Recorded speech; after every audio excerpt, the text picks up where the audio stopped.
The deep space monitoring station on Europa was quiet that morning. Most of the crew were still asleep when the alert came through.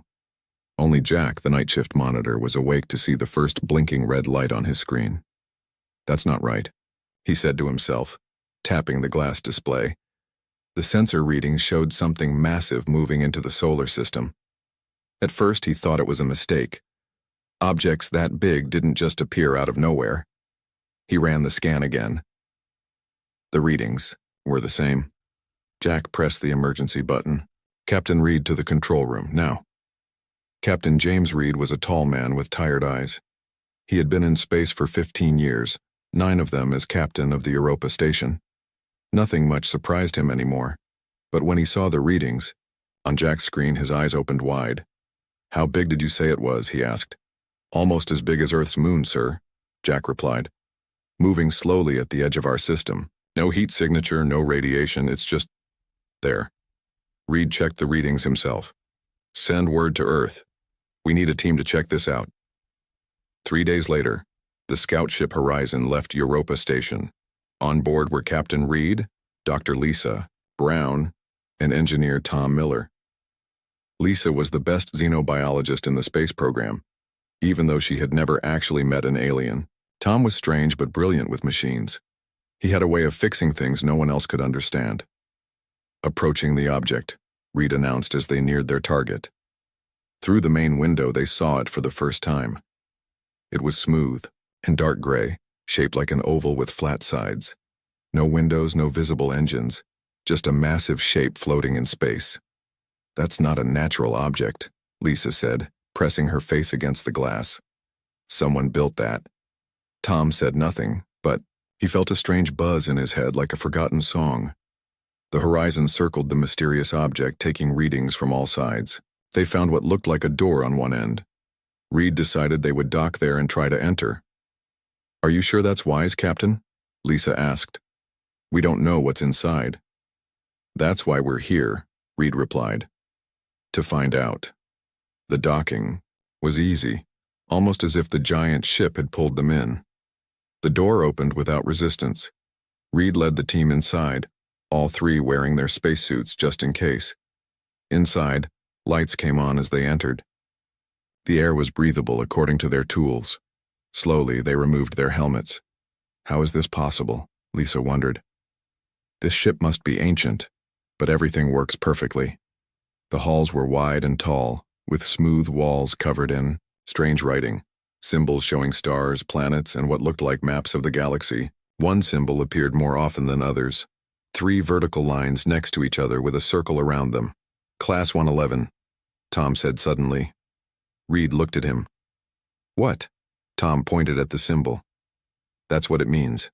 This is a Class 111 world. Ship." "How could you possibly know that?" Lisa asked. Tom shook his head. I don't know. I just do." They walked deeper into the ship. The halls led to bigger rooms filled with strange machines. Some looked like they were made for growing plants. Others had tables that might have been for eating or working. Everything was built for beings about the same size as humans. "This was made to carry people," Reed said. "A lot of people, like a city in space." "A world ship," Tom said. "Designed to transport an entire civilization across the stars." In one room they found what looked like a control center. Panels with more symbols lined the walls. When Tom got close to one panel, his head began to hurt. He reached out and touched it. Images flashed in his mind. Stars exploding. Strange beings running. A war. Then darkness. "Tom!" Lisa shouted, catching him as he fell back. "Are you okay?" His eyes were wide. They were running from something. The people who built this ship, they were trying to escape. "How do you know that?" Reed asked, concerned. Before Tom could answer, a light began to flash on one of the panels. A soft hum filled the room. "What did you do?" Reed asked. "I don't know," Tom said. "I just touched it." Lisa checked her tools. "Some kind of signal just activated. It's sending out a pulse." "Can we stop it?" Reed asked. Tom tried touching the panel again, but nothing happened. "I don't think so." Reed's communicator beeped. It was Jack from the Europa station. "Captain, we're detecting new objects entering the system, fast-moving, like nothing we've ever seen before." Reed looked at his team. "We need to go deeper. Find out what this ship is and why it's here before whoever is coming arrives." They moved quickly through more halls until they found a large circular room. In the center was a raised platform with what looked like sleep pods arranged in a circle. All were empty except one. Inside the last pod was a figure. It looked almost human, 2 arms, 2 legs, a head, but its skin had a slight blue tint. It appeared to be sleeping.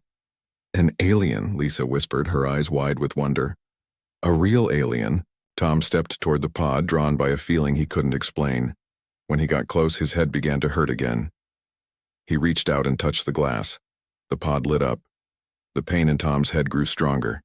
He fell to his knees but kept his hand on the glass. "Tom, get back," Reed ordered. But Tom couldn't move. The pod opened with a soft hiss. The alien's eyes opened. They were deep blue, almost glowing. It sat up and looked directly at Tom. "Hello," it said in perfect English. "My name is Alex. I've been waiting for you for a very long time." Reed and Lisa stood frozen in shock. "How can you speak our language?" Lisa finally asked. Alex smiled. "I learned it from him." He pointed at Tom. "From me?" Tom asked. "But we've never met." "Not in this life," Alex said. "But your ancestors and mine knew each other well." Alex stepped out of the pod. He looked like a young boy, maybe 12 years old in human terms, but his eyes seemed ancient. "This ship is called the Seeker," he said. "It is the last of the Class 111 world ships built by my people, the Ankai." "What is a Class 111 world ship?" Reed asked. "It is the most advanced vessel ever created," Alex explained, "capable of sustaining millions of lives for thousands of years as they travel between stars. But it is also much more than that." A loud alarm sounded from Reed's communicator. Jack's voice came through, panicked. "Captain, multiple ships have entered Earth orbit. They're not one of ours." Alex's face turned grave. "They found us sooner than I expected." "Who found us?" Reed demanded. "The Vareth," Alex said. "They destroyed my world. They hunted us across the stars. And now they've come to your world to find this ship." "Why?" Lisa asked. "What do they want?" "They want what all conquerors want," Alex said. "Power. And the greatest power in the galaxy is in this ship." He looked at Tom. "That's why I need your help. Because of what you are." "What am I?" Tom asked, his voice shaking. "You are part Ankai," Alex said. "And only someone with Ankai blood can unlock the true power of this ship." Reed's communicator beeped again. "Captain," Jack's voice said, "the alien ships are landing. They're landing all over Earth." Reed looked at his team, then at Alex. "We need to warn Earth." "It's already too late," Alex said. "The Vareth have arrived, and your world will never be the same." The news spread quickly across Earth. Alien ships had landed in 12 major cities at the same time: New York, London, Tokyo, Beijing, Delhi, Cairo, and others. Each ship was the same: black metal that seemed to drink in light, shaped like an arrow pointing down. Each one was about the size of a small building. No one knew what to do. Some people ran. Others stayed to watch. The military surrounded each ship, but no one fired. They were all waiting. General Kate Wilson stood at the edge of the military line in Washington, D.C., watching the ship through her binoculars. After 20 years in the Army, she had seen many things, but nothing like this. "Any movement?" she asked her second-in-command. "No, General," he replied. "The ship has been silent since landing 3 hours ago." As if hearing her words, the side of the ship began to change. A door appeared where there had been only smooth metal before. It opened slowly. "Everyone stay calm," Kate ordered into her radio. "No one fires unless I give the order." A tall figure stepped out of the ship. It looked almost human, but it was over 7 feet tall with gray skin that had a metallic shine. It wore what looked like armor that moved with its body. Its eyes were large and yellow, with no visible pupils. More figures followed the first. 1. They carried no visible weapons. The tall one in front looked at the gathered humans and then spoke. Its voice was deep and seemed to come from everywhere at once. "People of Earth," it said in perfect English. "I am Commander Drac of the Vareth Empire. We have come for what is ours." Similar scenes played out in every city where the ships had landed. The same message in each local language. In the United Nations building in New York, world leaders gathered in an emergency meeting. Screens showed the Vareth commander speaking. "We know you have found a Class 111 world ship," Drac said. "It belongs to the Vareth Empire. You will tell us its location and surrender all information you have about it."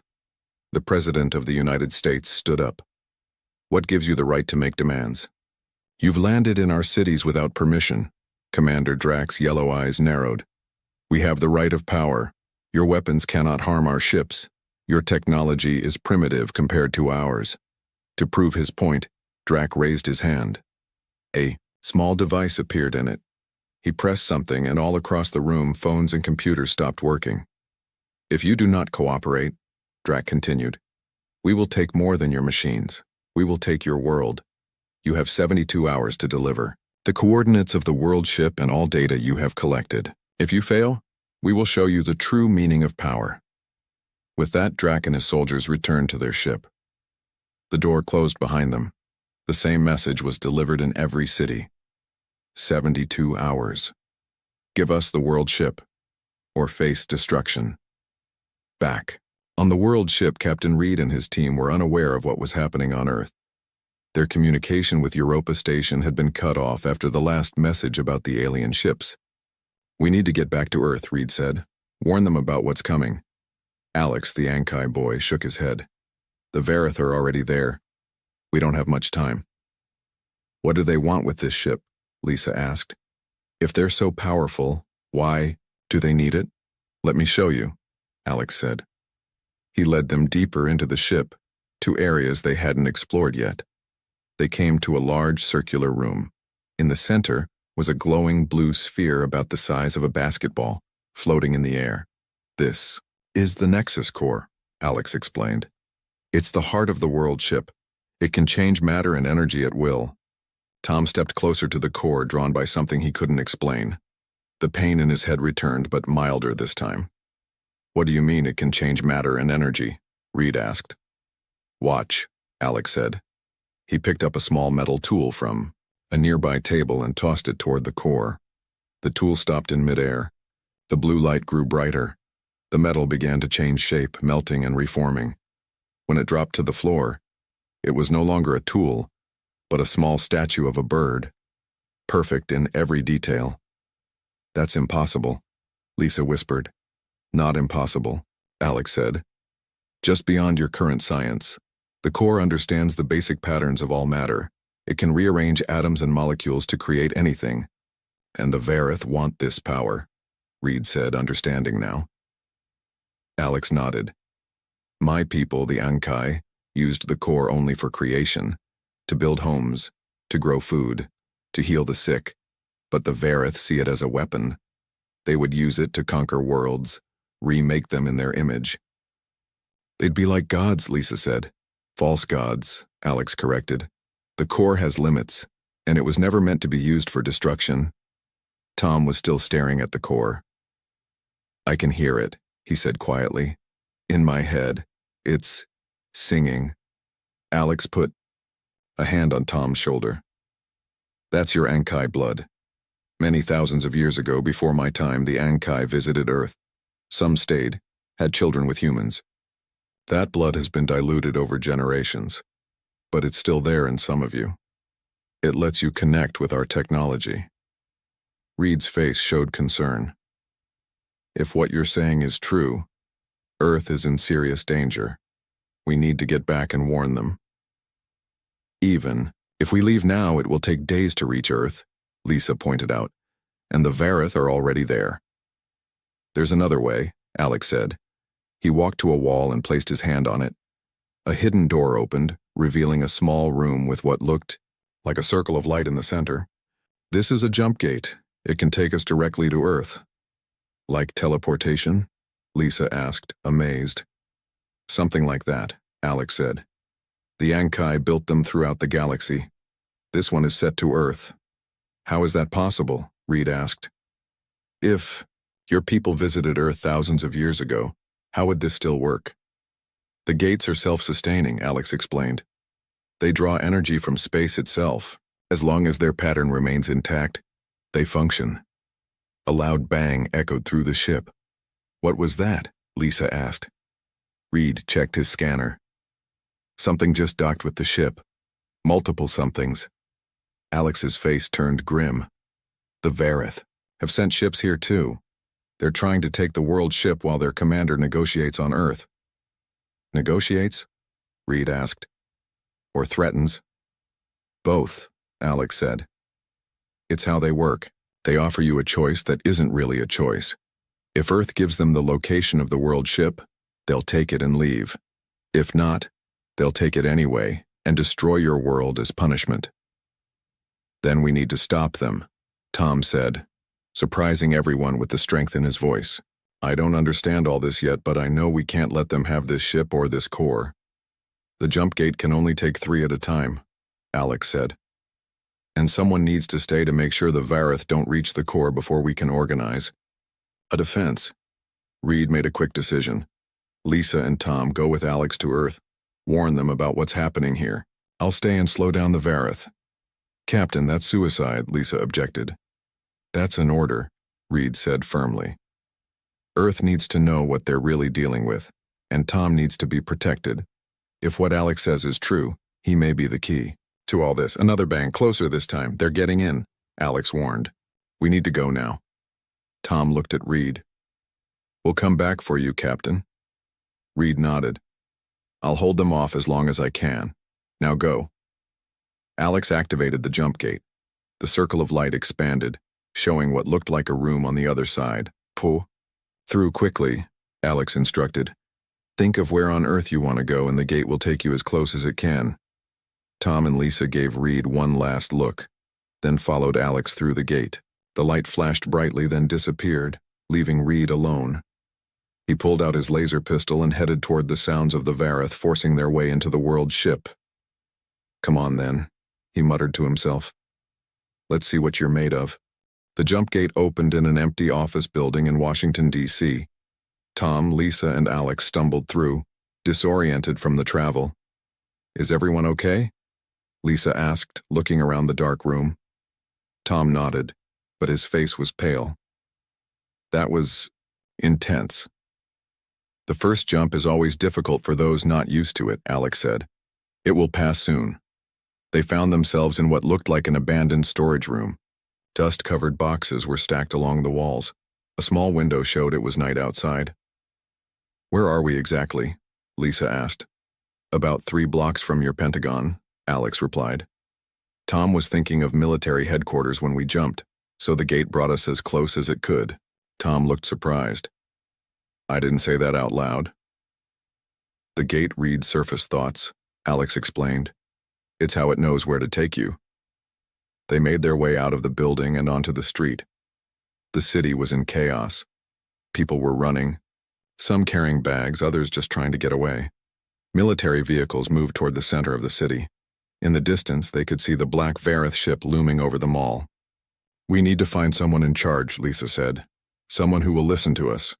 Tom pointed at a military checkpoint ahead. Let's try there. As they approached, soldiers raised their weapons. Stop right there, one shouted. This area is restricted. Lisa stepped forward, hands up. I'm Dr. Lisa Brown from the Europa Space Station. We have vital information about the aliens. The soldiers looked uncertain until a voice came from behind them. Let them through. The soldiers parted to reveal General Kate Wilson. She looked at the 3 newcomers, her eyes lingering on Alex. Dr. Brown, she said. We received word that the Europa team was investigating an unknown object before communications went dark. I assume this is related to our visitors? Yes, General, Lisa replied. This is Tom Miller, our engineer, and Alex, and who can explain everything better than we can. General Wilson studied Alex. You're not human. No, Alex replied simply. I am Ankai, the last of my kind. Wilson's face showed no surprise. We've had enough surprises today. Come with me. She led them into a secure building where military and government officials were gathered around screens showing the Vareth ships in different cities. Maps covered the walls, marking the landing zones. The president is meeting with the alien commander now, Wilson explained. They're demanding we give them something called a world ship. Based on your arrival, I'm guessing you know what that is. We found it at the edge of the solar system, Lisa explained. It's enormous, ancient, and incredibly advanced. And these Vareth want it badly, Wilson said. Badly enough to threaten the entire planet. They'll do more than threaten, Alex said. The Vareth destroyed my world. They've destroyed many worlds that stood in their way. Wilson turned to Alex. Tell me everything, quickly. Alex explained about the Ankai, how they were a peaceful civilization that developed advanced technology by understanding the quantum structure of reality itself, how they built the world ships to explore and seed life across the galaxy, and how the Vareth, once their allies, turned on them when they discovered the power of the Nexus core. My people refused to weaponize our technology, Alex said. So the Vareth attacked. The war lasted only days. We were not prepared for violence on such a scale. The survivors fled on the world ships, Tom added. They were hunted across the stars. And now the last ship has wandered into our solar system, Wilson concluded. With you on it. Not just me, Alex said. The Nexus core is the true treasure they seek. With it, they could reshape reality itself within certain limits. What kind of limits? Wilson asked. The core can only affect matter within about the distance from your Earth to your moon, Alex explained. But within that range, it can change anything. Turn metal to water, create food from waste, build cities in days, or destroy them in seconds, Wilson added. Alex nodded. In the wrong hands, yes. A young officer rushed into the room. General, we have a situation. The Vareth have deployed some kind of devices in the upper atmosphere, over 100 of them, spread worldwide. What kind of devices? Wilson demanded. Unknown, ma'am, but they're emitting signals into the clouds. Alex's face darkened. Weather modulators. They're preparing to demonstrate their power. As if on cue, the sky outside darkened. Wind began to howl through the streets. Within minutes, rain pounded against the windows, and lightning flashed across the sky. This storm came out of nowhere, Wilson said, watching as hail began to fall. And it's happening all over the world, the officer reported, checking his tablet. Storms, earthquakes, tsunamis forming on coastlines. It's a taste of what's to come, Alex said. A warning. Wilson turned to the room. How long until their deadline? 52 hours, ma'am. And we still haven't told them where the world ship is, Lisa said. The president refused their demands, Wilson replied. Said we don't negotiate with threats. Tom, who had been quiet, suddenly spoke up. Captain Reed is still on the world ship. The Vareth were boarding when we left. One man against who knows how many aliens, Wilson mused. Not good odds. There's something else you should know, Alex said. He looked at Tom. It's about you. Tom shifted uncomfortably. What about me? Your connection to the ship isn't random, Alex explained. The visions, the headaches, understanding the symbols, it's because you have Ankai DNA. The room fell silent. What are you talking about? Tom asked. I'm human, born in Chicago. Thousands of years ago, the Ankai visited Earth, Alex explained. Some stayed, had children with humans. Those children had children of their own. The bloodline thinned over generations but never disappeared completely. So, Tom is part alien? Lisa asked. A very small part, Alex confirmed. But enough to connect with our technology. Enough to potentially control the Nexus core. Tom sat down heavily. That's why I could read the symbols. Why I felt drawn to the ship. Wilson looked at Tom with new interest. If what he's saying is true, you're very valuable right now. To us and to the Vareth. The Vareth don't know about Tom, Lisa said. Not yet. Let's keep it that way, Wilson decided. If he can control this core thing, he might be our only advantage. A loud boom shook the building. Outside, lightning struck a nearby structure, setting it on fire. The storms are getting worse, the officer reported. Reports of damage coming in from all over the world. This is just the beginning, Alex warned. If the Vareth don't get what they want, they'll do much worse. Wilson made a decision. We need to get back to that ship. If it's as powerful as you say, it's our only hope against these aliens. But how? Lisa asked. The Vareth are already there, and Earth is blockaded. Not completely, Alex said. The jump gate on the world ship is connected to the one we used. To get here, we can go back. Then we go back, Wilson said firmly. With more than just 3 people this time. She turned to the officer. Get me our best special forces team. Small, adaptable, used to impossible missions. We're going to steal a world ship from under the Vareth's nose. Tom looked out at the raging storm. What about Captain Reed? He could be. One problem at a time, Wilson said. First, we need to get to the ship. Then we find your captain. And then we figure out how to use this Nexus core to send these Vareth back where they came from. The building shook again as thunder boomed overhead. The weather is just the start, Alex said quietly. The Vareth are showing restraint. For now. Wilson looked at the young alien. Then let's move before they stop showing restraint. The clock is ticking. The storm had not stopped for 12 hours. All across Earth, strange weather patterns caused chaos. Rivers flooded. Winds tore roofs from houses. Lightning started fires that were hard to put out in the heavy rain. In the underground bunker beneath the Pentagon, General Wilson gathered her team. 6 Special Forces soldiers stood in a line, fully armed and ready.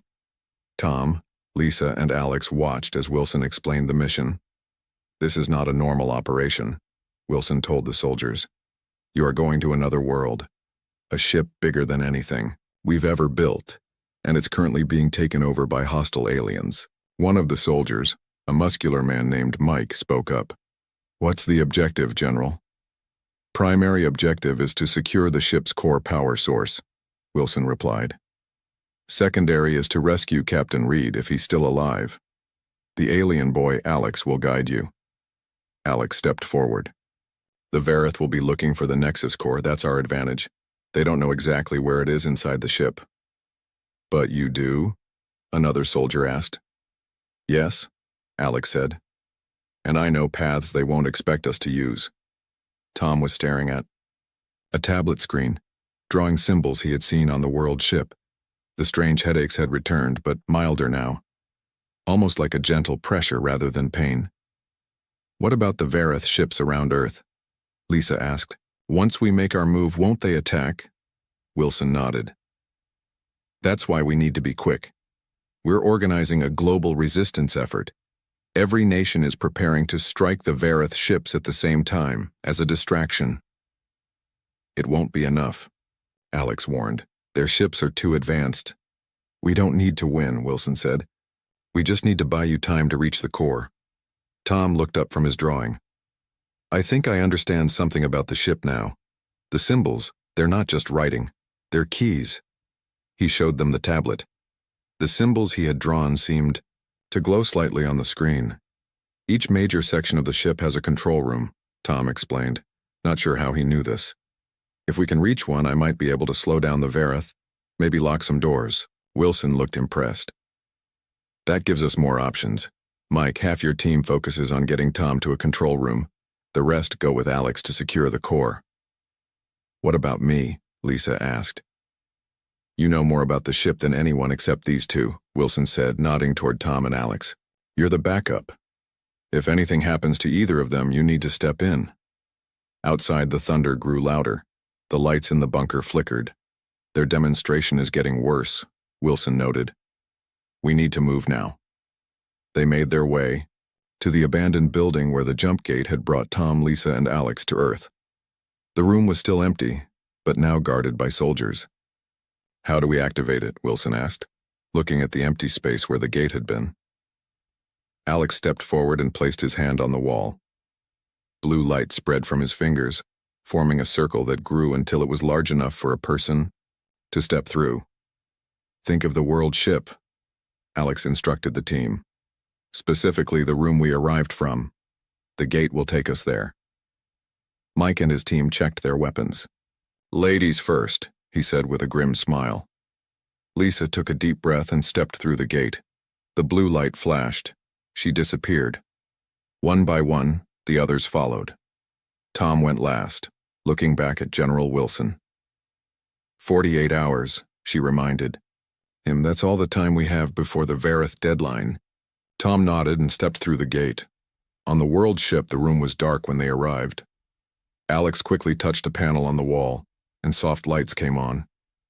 Everyone here? Mike whispered, counting his team. All 8 of them had made it through.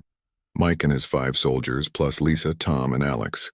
The Vareth will have secured the main passages by now, Alex said quietly. But there are maintenance tunnels they won't know about. He pressed another panel, and a hidden door opened in the wall, revealing a narrow passage. What about Captain Reed? Tom asked. We need to find him. First the control room, Mike said firmly, then we can look for your captain. They entered the maintenance tunnel, moving in single file. The passage was tight but tall enough for them to stand. It seemed to go on forever, with occasional branches leading in different directions. Alex led them confidently through the maze. After 20 minutes of walking, he stopped and listened. Vareth patrols above us, he whispered. They're moving toward the center of the ship. Toward the core? Lisa asked. Yes, Alex replied. But they're searching methodically. They don't know exactly where it is. They continued on until Alex stopped again at what looked like a dead end. He touched the wall in a pattern, and another hidden door opened. The nearest control room, he explained. Tom, this is where we split up. Mike divided his team. Johnson, Williams, Park, you're with Tom and Dr. Brown. Secure the control room. The rest come with me and the alien kid to find this core. Tom looked at Alex. What do I do once I'm inside? Place your hand on the main console, Alex said. Your Ankai blood will do the rest. The ship will recognize you. The team separated. Tom led his group into the control room while Alex and the others continued through the tunnels. The control room was empty but powered up.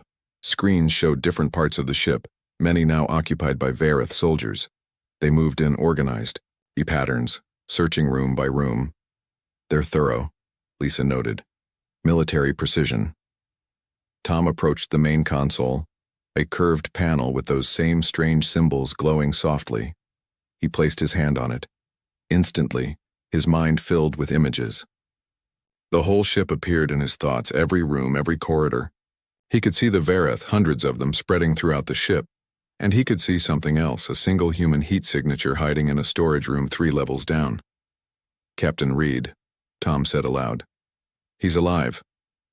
Where? Lisa asked, urgently. Tom pointed to one of the screens which changed to show the storage room. There. But he's surrounded by Vareth patrols. Can you control the ship? Johnson asked, the soldier keeping watch at the door. Tom focused. Somehow he knew what to do. He moved his fingers across the console, and doors throughout the ship began to close. Lights shut off in corridors where Vareth soldiers were searching. I'm slowing them down, Tom said. But they have tools to open the doors. This won't hold them long. On another screen, they saw the other team making progress toward the core. They were moving faster now that the Vareth were delayed by the closed doors.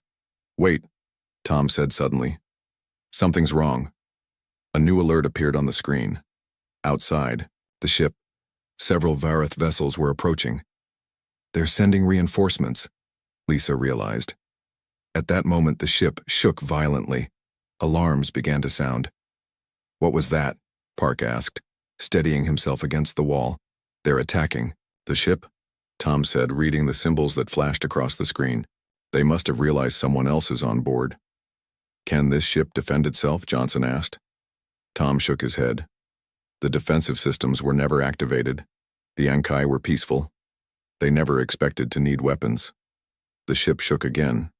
Need to reach the core, Lisa said. It's our only hope. Tom looked at the screens, watching both Reed's location and the team heading for the core. He made a decision. Johnson, you and Williams go find Captain Reed. Park stays here with us to guard the control room, Tom ordered. I'll guide you through. The ship. Those aren't our orders, Johnson objected. Captain Reed knows this ship, Tom argued. We need him, and I can help both teams from here. Johnson hesitated, then nodded. Fine, but be ready to move if things get worse. As Johnson and Williams left, Tom turned back to the console. Through the ship's systems, he could see the Vareth commander on one of the attacking ships. It was Drac himself, the same leader who had threatened Earth. They're getting desperate, Tom said. They know we're here and they know what we're trying to do. Can we still reach the core before them? Lisa asked. Tom watched the screens, his connection to the ship growing stronger by the minute. Yes, he said, but only if I can keep them distracted. He placed both hands on the console and closed his eyes. Throughout the ship, systems began to activate that had been dormant for centuries. The world ship was waking up. The world ship trembled as the Vareth vessels attacked from outside. Inside, Tom's connection to the ship grew stronger with each passing minute. His hands moved across the control panel as if he had been trained to use it his entire life. The ship is responding to me, he told Lisa and Park, who watched in amazement. I can feel it, like it's alive. On the screens, they could see Johnson and Williams fighting their way toward Captain Reed's location. The Vareth had discovered them, and laser fire flashed in the corridors. They need help, Lisa said, watching the soldiers take cover behind a corner. Tom nodded.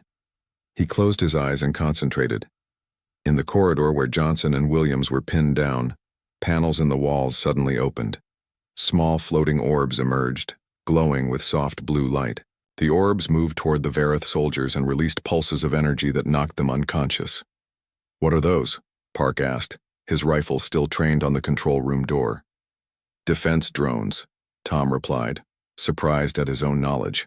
The Ankai made them to protect, not to kill. On another screen, they watched Alex leading Mike and the rest of the team through the maintenance tunnels. They were getting close to the Nexus core, but Vareth forces were closing in from all sides. Outside, more Vareth ships had arrived. The attacks on the world ship intensified. Tom, Lisa said, pointing to a new alert on the screen. Look at this. A message from Earth appeared. General Wilson's face was grim as she reported. The Vareth have escalated their attacks. Major cities are experiencing severe earthquakes. Coastal areas are being hit by tsunamis. Millions of people are in danger. Whatever you're going to do it now. Tom felt the weight of responsibility pressing down on him. We need to get to the core. That's the only way to stop this. But what about Captain Reed? Lisa asked. And the others? Tom made a quick decision. I can guide them all from here, but I need to focus. Park, guard the door. Lisa, watch the screens and tell me if anything changes. He placed both hands on the console again and closed his eyes. This time he let himself sink deeper into the connection with the ship. In his mind, he could see the entire vessel as if he were looking at a three-dimensional map. He could feel every system, every circuit, every power flow. With a thought, he sent more defense drones to help Johnson and Williams. With another, he opened a hidden path for Alex's team to reach the core. Then he focused on the Vareth ships attacking from outside. The world ship had no weapons, but it had shields. Tom activated them, and a shimmering blue barrier appeared around the ship, deflecting the Vareth attacks. It's working, Lisa said, watching the screens. The shields are holding. On one screen, they saw Johnson and Williams reach the storage room where Reed was hiding. The captain looked tired and injured, but alive. He had been fighting a guerrilla war against the Vareth for hours, using whatever he could find as weapons. Captain, Johnson shouted as they entered the room. Time to go. Reed looked up, surprised. How did you get here? Long story, Williams replied.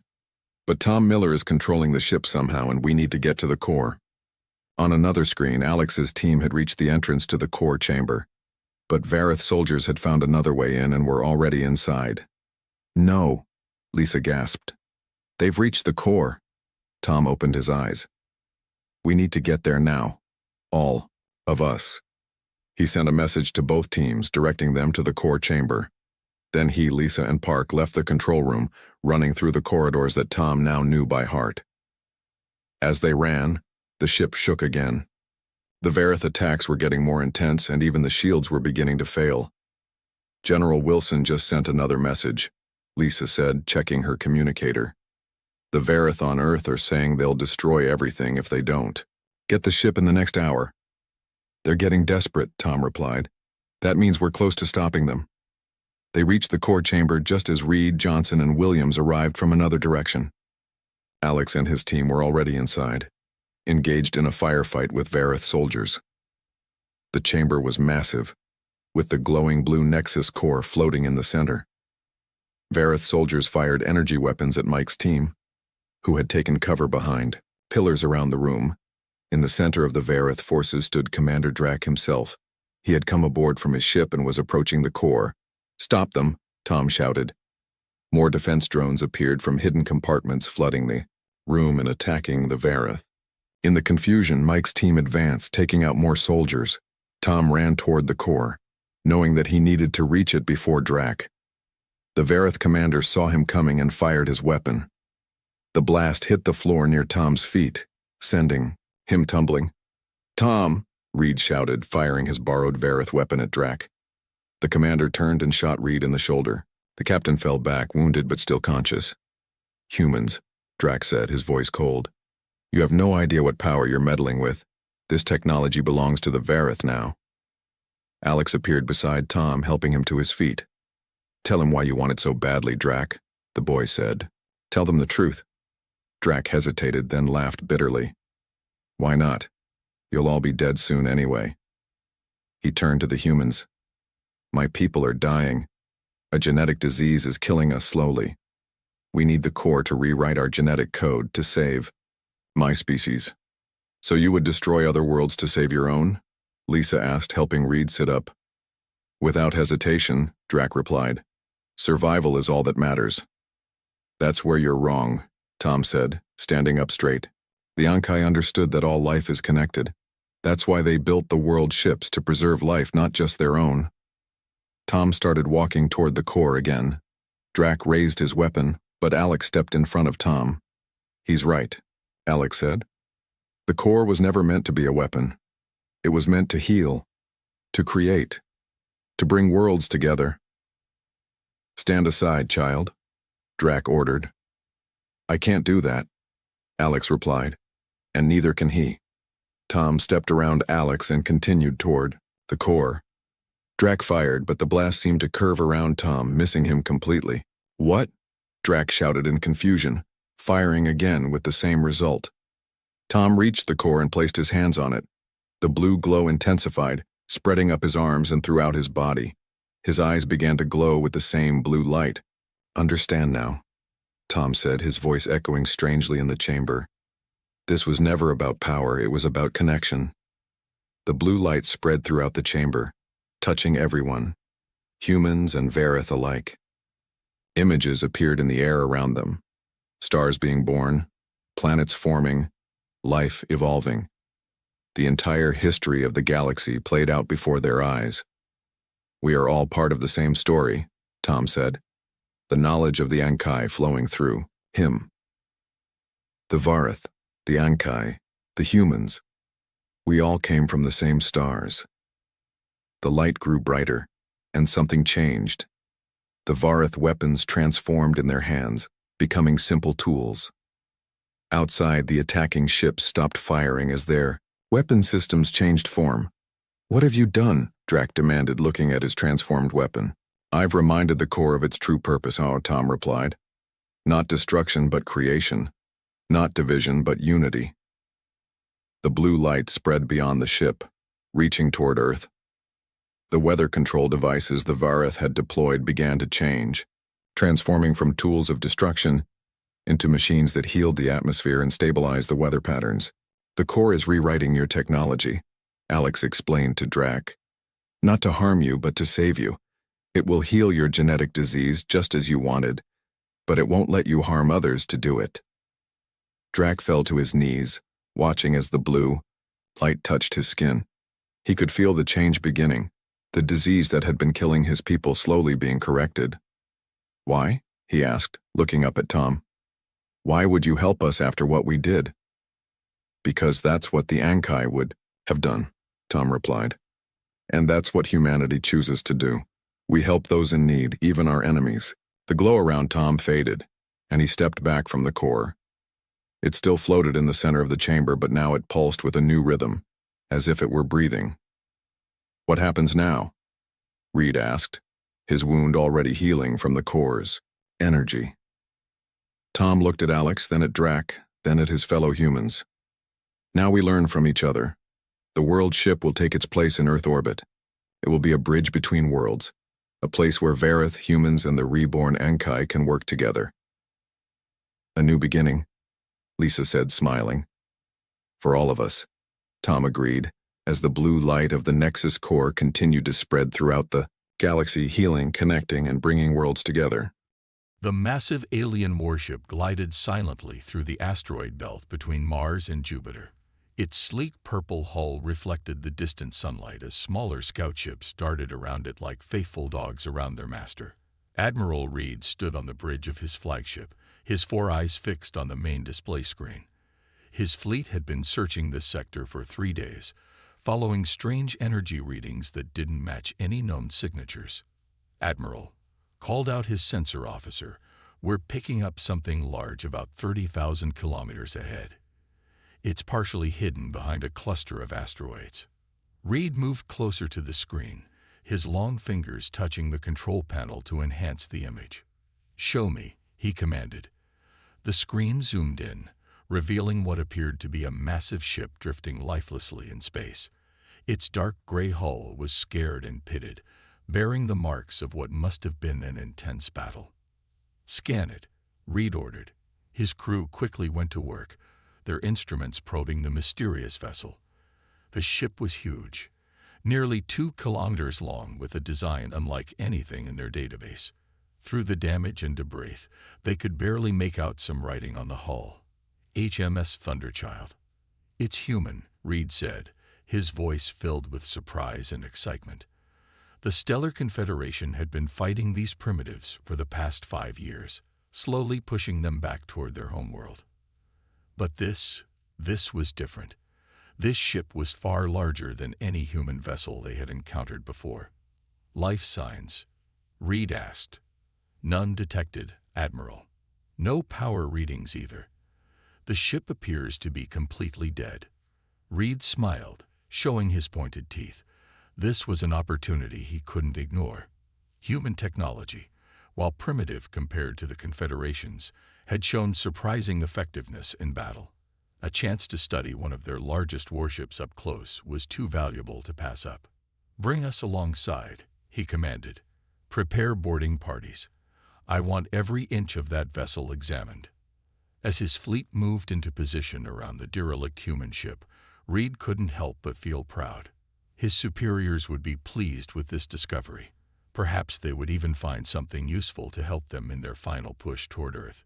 The first boarding shuttles launched from his ship, carrying teams of engineers and soldiers.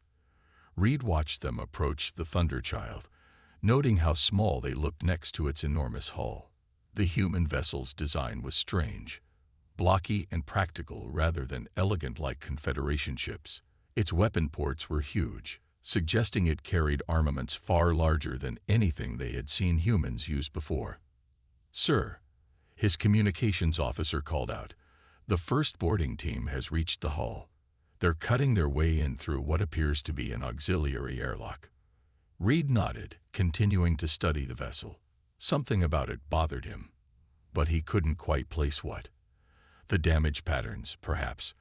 They seemed too perfect, somehow, as if they had been. He shook his head, dismissing the thought.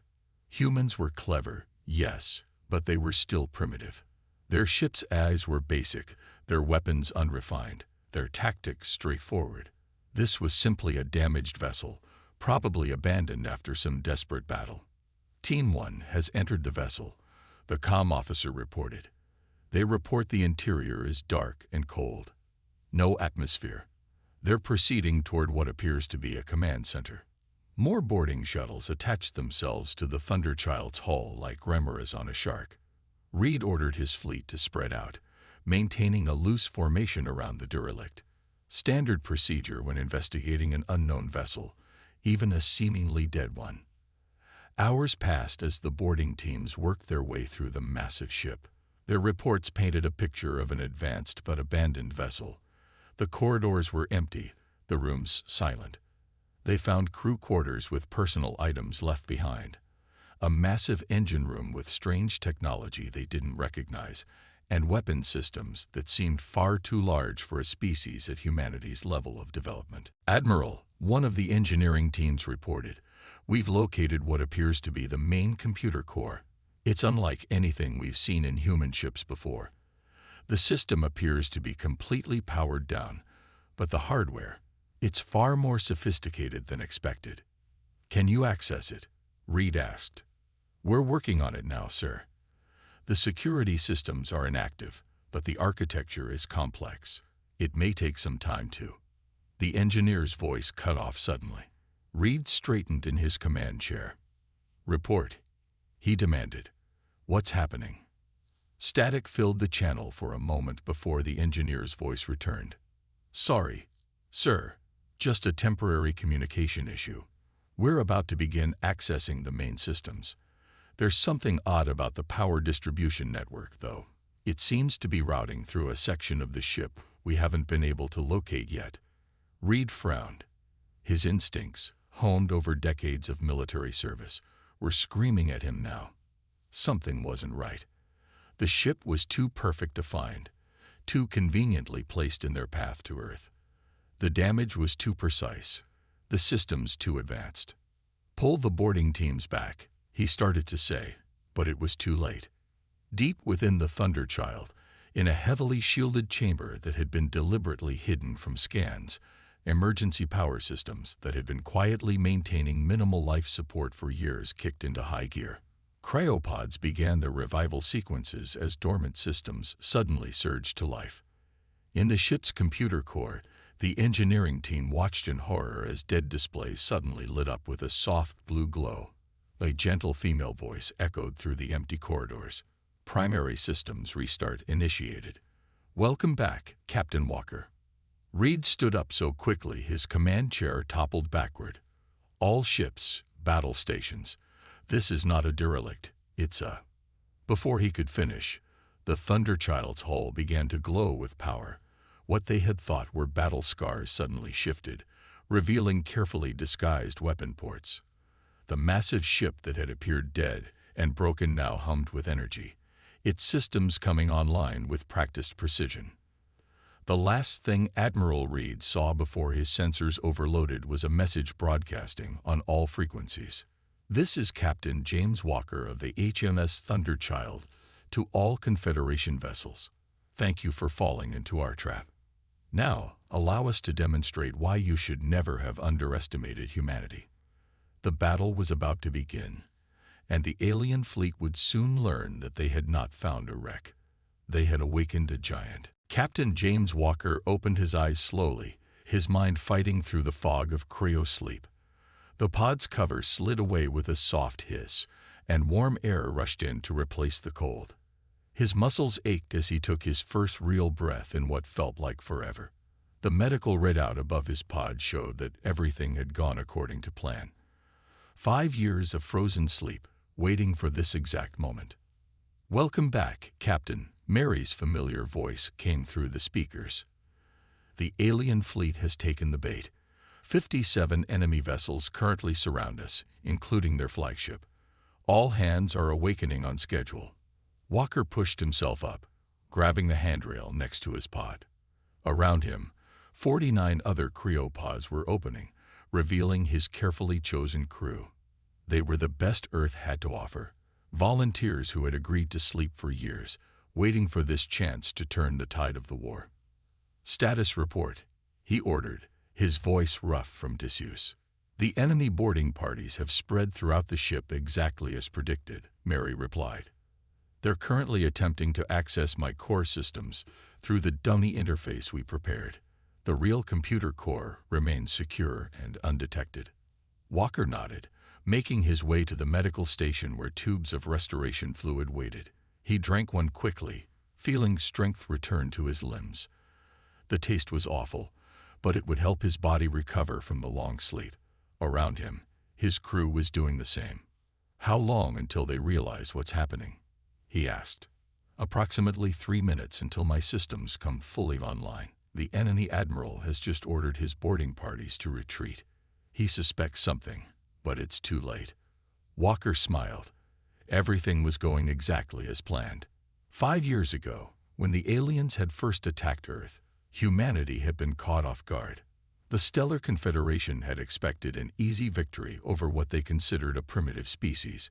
Instead, they found themselves in a brutal war against an enemy that refused to give up. "Engineering team, report," Walker called out as he made his way to the bridge. His walk was steady now, the restoration fluid doing its job. "All systems green, Captain," Chief Engineer Thompson responded, her voice strong despite just waking up. "The quantum cascade reactor is spinning up. Power readings are optimal. Weapon systems are charging." Walker reached the bridge, dropping into his command chair. The displays around him lit up, showing the positions of the alien ships. They had surrounded the Thunder Child completely, just as Earth's strategists had predicted they would when finding what appeared to be a dead human dreadnought. "Mary, begin power-up sequence for the Graviton Lance," he ordered. "And show me the enemy admiral's face. I want to see his reaction." The main screen flickered to life, showing the bridge of the alien flagship. Admiral Reed was shouting orders, his 4 eyes wide with alarm as his sensors detected the Thunder Child's awakening systems. Walker pressed a button on his chair, opening a channel. "Admiral Reed," he said calmly, "I must thank you for making this so easy. Your arrogance in assuming we were just another broken human vessel has given us exactly the opportunity we needed." The alien admiral's face twisted with rage. "You think you can defeat an entire fleet with one ship? Even if it's a trap, you're still outnumbered 50 to 1. Walker laughed, and he could see how the sound unsettled the alien commander. "Admiral, did you ever wonder why you found so few of our large warships during your invasion? Did you think we simply didn't build them?" On his tactical display, Walker could see the alien fleet starting to move, trying to spread out to minimize the damage from any attack. But they were too close, too tightly packed around the Thunder Child. Just as planned. "The truth is, Admiral, that humanity knew we couldn't match your numbers. We couldn't build enough ships to fight you in traditional battle. So we built something different. The Thunder Child isn't just a warship, it's a prototype. The first and only of its kind. We filled it with technology we developed specifically to fight your kind of fleet." The alien ships were firing now, their energy weapons splashing against the Thunder Child's hull. But the damage was minimal. The ship's outer layer had been specifically designed to absorb energy weapons, using their power to help charge its own systems. "Graviton Lance at 60% charge," Mary reported. "Hull integrity at 98%. Enemy weapons are ineffective against our new armor design." Walker watched as understanding and fear spread across Admiral Reed's face. The alien commander finally realized that his fleet hadn't trapped a derelict human vessel. They had been drawn into carefully laid trap. "All hands, battle stations," Walker commanded. Around him, his crew worked with practiced efficiency, each member knowing exactly what to do. They had trained for years before entering cryo sleep, preparing for this exact moment. "Sir," the tactical officer called out, "enemy ships are launching fighters. They're trying to overwhelm our defenses with small craft." "Activate the point defense grid," Walker ordered. "Mary, show them what you can do." Hundreds of small weapon ports opened along the Thunder Child's hull. But instead of traditional guns, they revealed something new: microgravity projectors. The approaching enemy fighters suddenly found themselves caught in conflicting gravity fields, their ships torn apart by forces they couldn't escape. "Graviton Lance at 90%, Mary reported. "Ready to fire on your command." Walker stood up from his chair, facing the screen where Admiral Reed watched in horror as his fighters were destroyed. "You know, Admiral, there's something you should understand about humans. We don't just build weapons. We innovate. We adapt. Every time you thought you had us beaten, we were learning, developing new ways to fight you." The Thunderchild's hull began to glow with power as the quantum cascade reactor reached full output. Energy readings that the alien sensors couldn't even properly measure poured from the massive ship. "The Thunderchild isn't just a ship," Walker continued. "It's humanity's answer to your entire way of warfare. You rely on numbers, on overwhelming force. We built a ship that could turn that against you. And now, Admiral, I'm going to show you exactly what that means." "Graviton Lance at full power," Mary announced. "Target locked on enemy flagship." Walker sat back down in his command chair, his voice calm and steady. "Fire." The front of the Thunderchild split open, revealing a weapon unlike anything the aliens had ever seen. A beam of concentrated gravitational force lanced out, cutting through space itself. When it struck the alien flagship, the ship didn't explode. It imploded, crushed into a point smaller than a marble by forces it was never designed to resist. As alarms blared across the alien fleet and panic spread through their ranks, Walker opened a channel to all ships. "This is Captain James Walker of the HMS Thunderchild. That was a warning shot. Surrender now, or find out what this ship can really do when we stop holding back." The battle for Earth's survival had just entered a new phase, and humanity finally had the upper hand. The remains of Admiral Reed's flagship drifted through space, crushed into a ball no bigger than a human fist. For a moment, absolute silence filled the command channels of the alien fleet. None of them had ever seen a weapon capable of such destruction. The Thunderchild hung in space among them, its hull glowing with power, waiting. Second wave of enemy ships approaching from the outer system, Mary announced on the Thunderchild's bridge. "They're moving to support the remaining fleet. Estimate 8 minutes until they enter weapons range." Walker watched the tactical display as the alien ships began to regroup. They were spreading out now, trying to maintain distance from each other, so one shot couldn't take out multiple vessels. It was a smart move, but too late. The Thunderchild already had them exactly where it needed them. "Status of the boarding parties?" Walker asked, his eyes fixed on the screen. 23 alien soldiers remain aboard," Mary replied.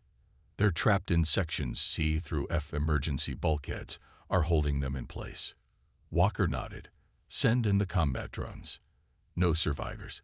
We can't let them report anything they've seen of our internal systems." Throughout the Thunderchild's corridors, panels slid open and small, spherical robots emerged. They moved silently through the ship's halls, hunting down the trapped alien boarders.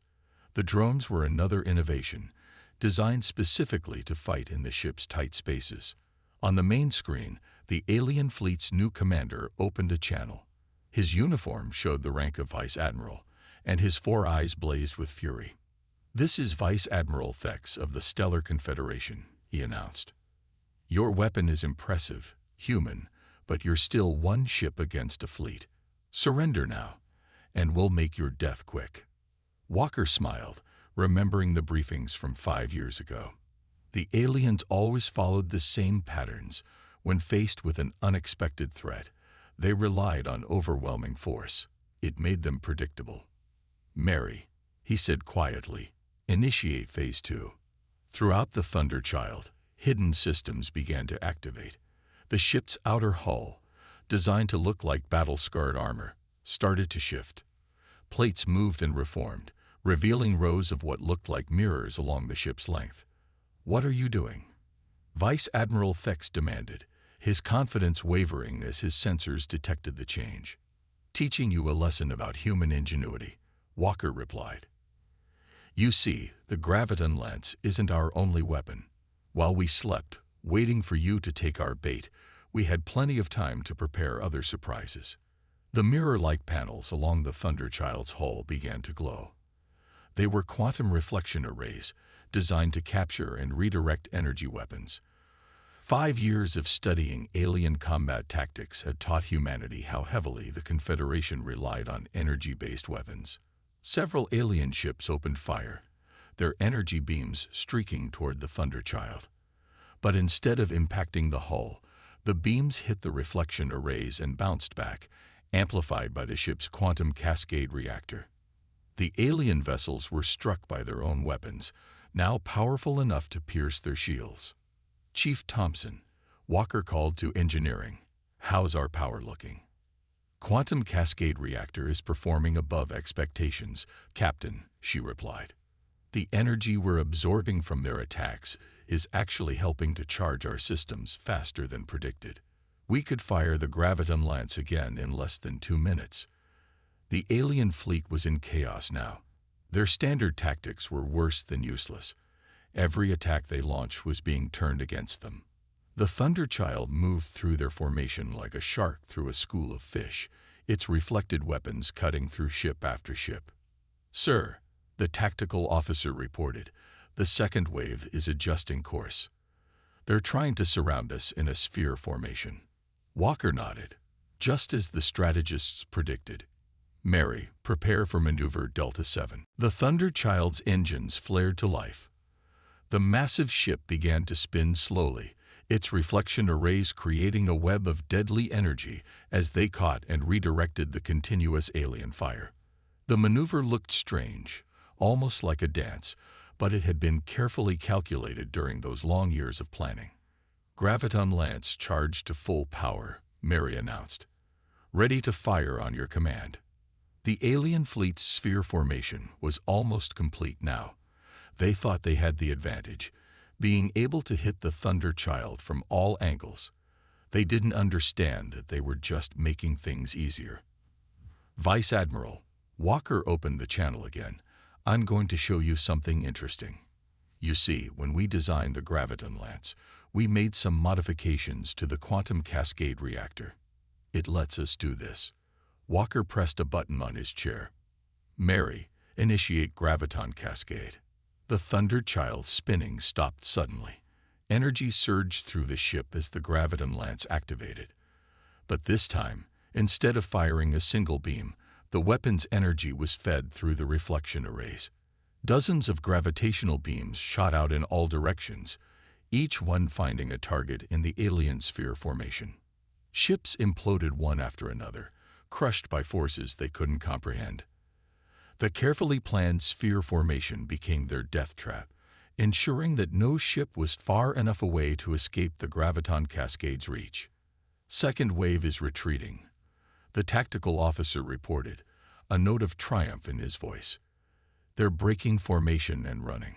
Walker stood up from his chair, watching the tactical display as the remaining alien ships fled. Of the original 57 vessels that had surrounded the Thunderchild, only 12 remained, all of them now running at maximum speed. "Let them go," Walker ordered. "They'll spread the word. Humanity is no longer the easy target they thought we were." He turned to his crew, seeing the pride on their faces. They had trained for years, gone into cryo-sleep not knowing if they would ever wake up, all for this moment. The Thunderchild had proven itself more than just a ship. It was humanity's declaration that they would not be conquered. "Mary," Walker said, "send the signal to Earth. Operation Thunderstrike is a success. The path is clear for Phase 3. As the message was sent, Walker looked out at the debris field that had once been a mighty alien fleet. Somewhere out there, he knew, more human ships were waiting in similar traps, ready to wake up and strike. The war wasn't over, but today, humanity had shown the galaxy that they were a force to be reckoned with. The Thunderchild's engines powered up, ready to move to its next target. There were more alien fleets to surprise, more battles to win. And now they had proved that a single human ship, built with determination and ingenuity, could change the course of a war. 3 days after the battle, the Thunderchild moved silently through the darkness of space. The mighty ship's hull still bore the fake battle scars that had fooled the alien fleet, but now they were joined by a few real ones, marks of honor from their first major victory. Inside the bridge, Captain Walker studied the latest tactical updates from Earth Command. "Mary, show me the fleet movements again," he said, rubbing his tired eyes.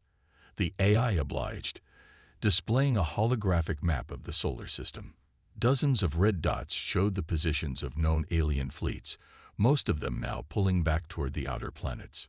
"The Confederation is responding exactly as predicted," Mary reported. "After our attack, they've ordered all forward fleets to fall back and regroup. They're afraid of running into more ships like us." Walker smiled. The Thunderchild hadn't just won a battle. It had shaken the aliens' confidence. For the first time since the war began, the mighty Stellar Confederation was afraid. "Captain," his communications officer called out, "we're receiving a priority message from Earth. It's Admiral Jones." The main screen lit up, showing the face of humanity's supreme commander. Despite the serious situation, Jones was smiling. "Captain Walker, congratulations on your successful first strike. The Thunderchild performed even better than we hoped." "Thank you, sir," Walker replied. "The crew performed excellently. What's our next target?" "That's why I'm calling," Jones said, his expression becoming serious. "Our long-range sensors have detected something big. The Confederation is bringing in their heaviest ship, the World Breaker." Walker's blood ran cold. Everyone knew about the World Breaker. It was the aliens' most powerful vessel, a monster of a ship that could crack planets in half. Until now, they'd kept it in reserve, thinking Earth wasn't worth the effort. "They're scared," Jones continued. "Your victory showed them we're more dangerous than they thought.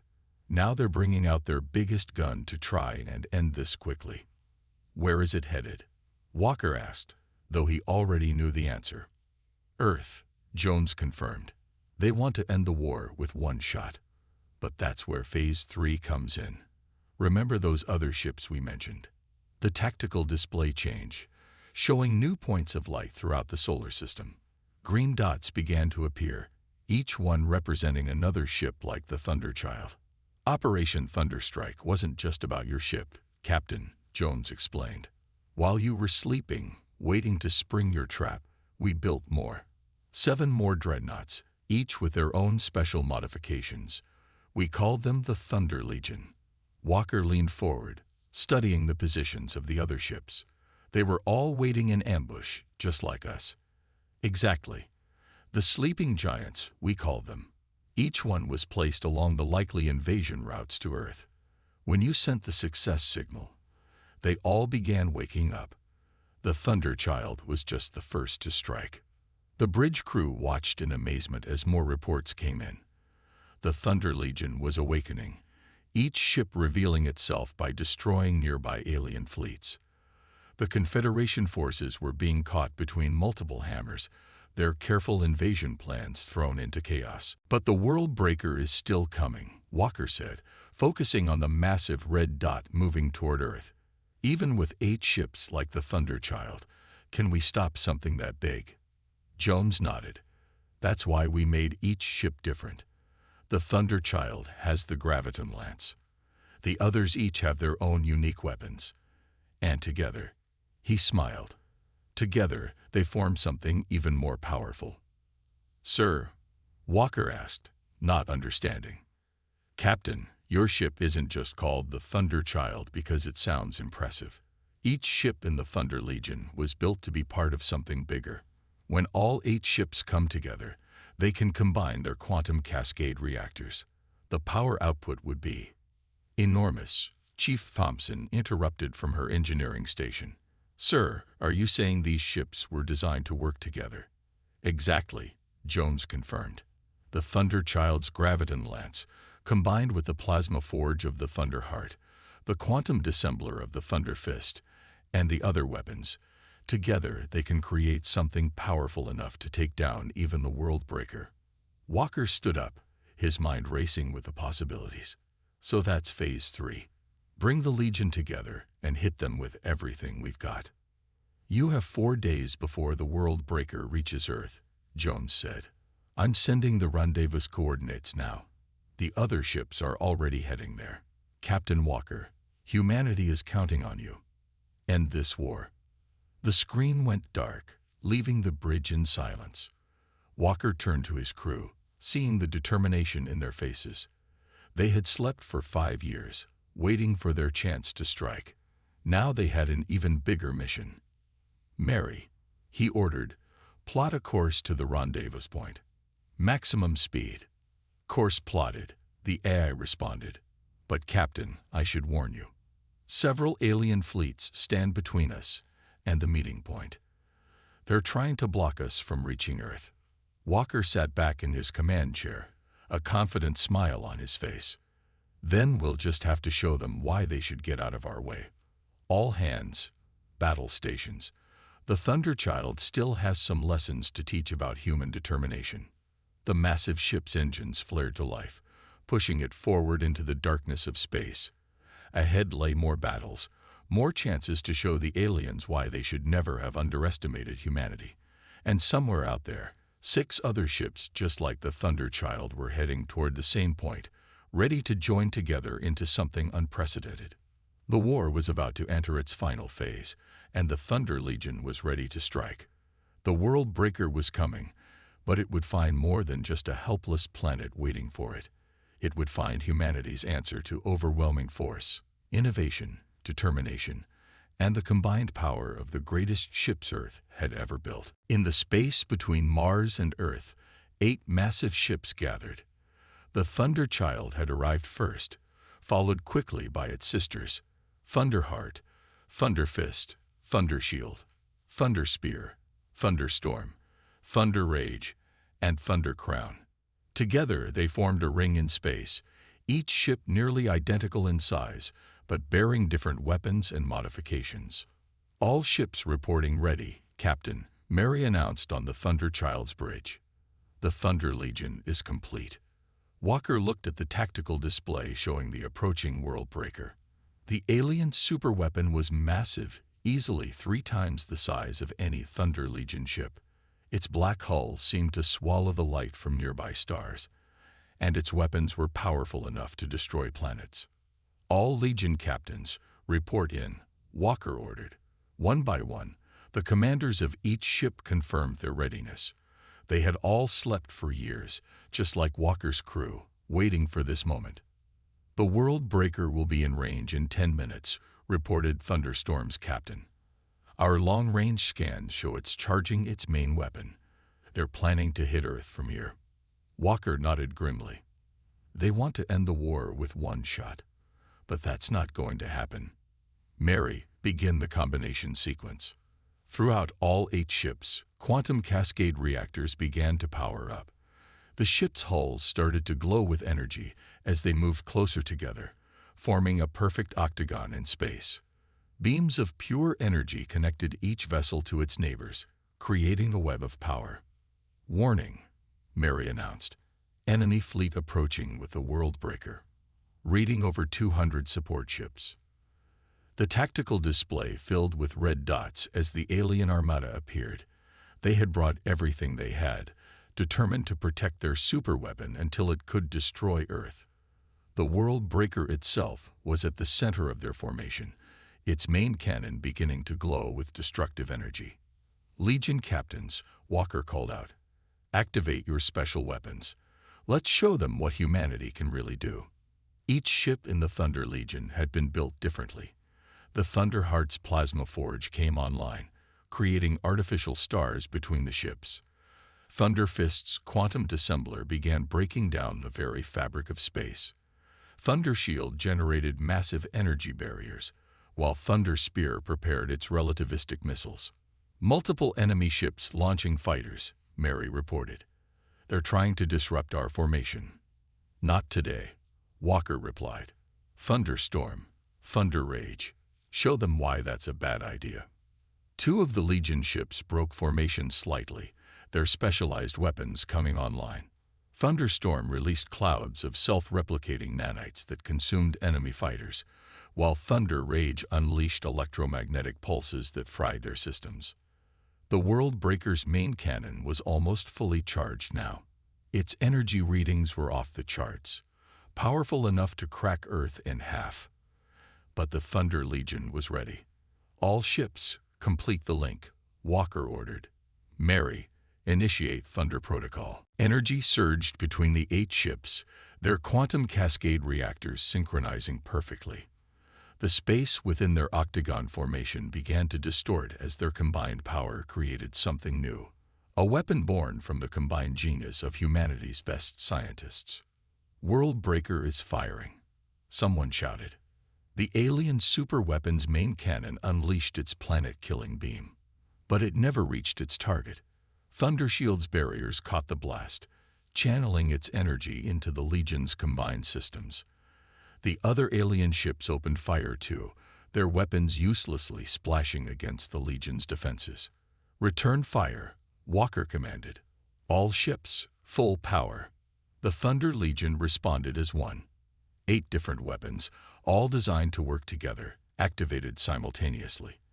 The Graviton Lance combined with the Plasma Forge, creating a stream of artificial gravity waves that twisted space itself. The Quantum Dissembler added its power, breaking down matter at the subatomic level. Thunder Spear's relativistic missiles opened temporary wormholes in the fabric of reality. The combined blast hit the World Breaker head-on. For a moment, nothing seemed to happen. Then the alien superweapon began to crack. Its mighty hull, designed to withstand the forces of planetary destruction, couldn't handle the combined power of 8 human dreadnoughts working in perfect harmony. "Keep firing," Walker ordered as the World Breaker began to break apart. "Don't let up." The alien support fleet tried to intervene, but they were caught in the crossfire. Ships were crushed by artificial gravity, torn apart by quantum forces, or consumed by nanite storms. The World Breaker itself was coming apart piece by piece, its own power turning against it as the Thunder Legion's attack continued. With a final surge of energy, the 8 ships gave everything they had. The World Breaker's hull finally shattered completely, its remnants crushed into cosmic dust by forces beyond even its designer's nightmares. "World Breaker destroyed," Mary announced, an unusual note of satisfaction in her AI voice. "Enemy fleet is in full retreat." The bridge crew cheered, but Walker wasn't done yet. He opened a channel to all remaining alien ships. "This is Captain Walker of the Thunder Legion to all Confederation forces. Your superweapon is destroyed. Your fleets are broken. But we're not finished yet." He gestured to Mary, who began transmitting data to the alien ships. "What you're receiving now is proof that we have more ships like these, more Thunder Legions, sleeping and waiting throughout the solar system. Earth is not your prey. We are not your victims. This is your only warning. Leave our space, or face extinction." It wasn't entirely true. The Thunder Legion was unique, a miracle of engineering that had taken everything humanity had to build. But the aliens didn't know that. All they knew was that 8 ships had just destroyed their mightiest weapon, and there might be more waiting in ambush. The alien fleet didn't wait for a second warning. Ships vanished into faster-than-light travel, running for the safety of their own space. In less than 5 minutes, the entire armada was gone. "Message from Earth Command," Mary reported. "Admiral Jones sends his congratulations. The Confederation's government is requesting immediate peace talks." Walker sat back in his chair, finally allowing himself to relax. "Send word to all Legion ships. Well done, everyone. We can head home now." As the Thunder Legion began its victory flight back to Earth, Walker looked at his crew. They had slept for 5 years, fought impossible battles, and changed the course of the war. Humanity had proved that innovation and determination could overcome any odds. "Mary," he said quietly, "send a message to all ships. The thunder has rolled. Let's go home." The 8 mighty vessels moved through space in formation, their hulls still glowing with power. Behind them lay the scattered remains of the World Breaker, a testament to what humanity could achieve when pushed too far. Ahead lay Earth, safe now from alien threats, protected by its greatest achievement, the ships that had brought thunder to the stars.